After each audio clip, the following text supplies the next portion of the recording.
करीब 1500 साल पहले भारत में थी एक ऐसी यूनिवर्सिटी जो आज दुनिया की सबसे पुरानी यूनिवर्सिटीज में से एक है, नालंदा।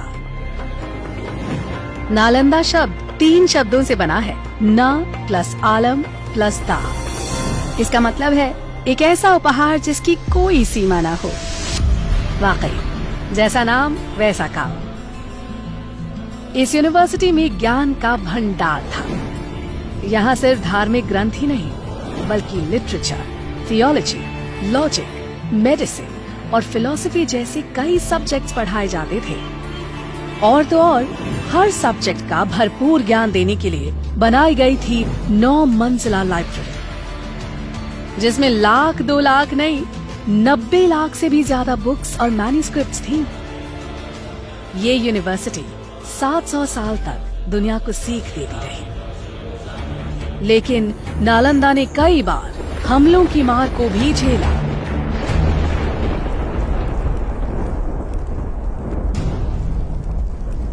आखिरकार 12वीं शताब्दी में एक हमले में बख्तियार खिलजी ने नालंदा को जला दिया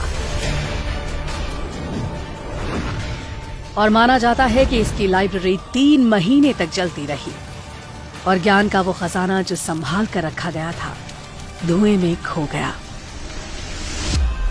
उस वक्त जब नालंदा कई बुलंदियों को छू रही थी, वो एक महाविहार यानी विशाल बौद्ध मठ का हिस्सा थी, जिसके खंडहर आज भी 57 एकड़ में फैली इस साइट में नजर आते हैं। कुछ रिकॉर्ड्स के मुताबिक नालंदा दरअसल आम के बगीचे पर बनी थी, जिसे 500 व्यापारियों ने गौतम बुद्ध को तोहफे में दिया।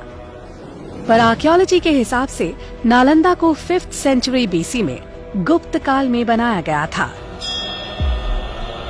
उसके बाद गुप्त काल में इस जगह का और डेवलपमेंट हुआ और ये एक विहार से 7वीं शताब्दी तक महाविहार बन चुका है। अलग अलग दौर में यहाँ कई महान टीचर्स ने पढ़ाया, जैसे नागार्जुना, बुद्धपालिता, शांत रक्षिता और आर्यदेव।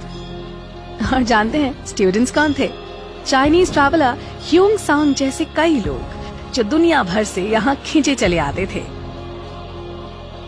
यहाँ पर पूरे विश्व से, चीन से, म्यांमार से, श्रीलंका से अनेक प्रांतों के लोग इस जगह पर शिक्षा ग्रहण करने के लिए आया करते थे इस महाविहार में।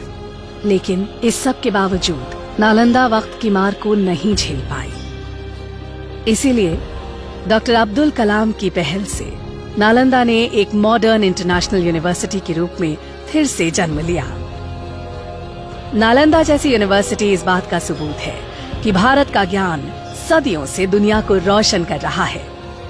हम उम्मीद करते हैं कि वक्त एक बार फिर करवट लेगा और बेहतरीन एजुकेशन की तलाश करता हर इंसान कहेगा, it happens only in India.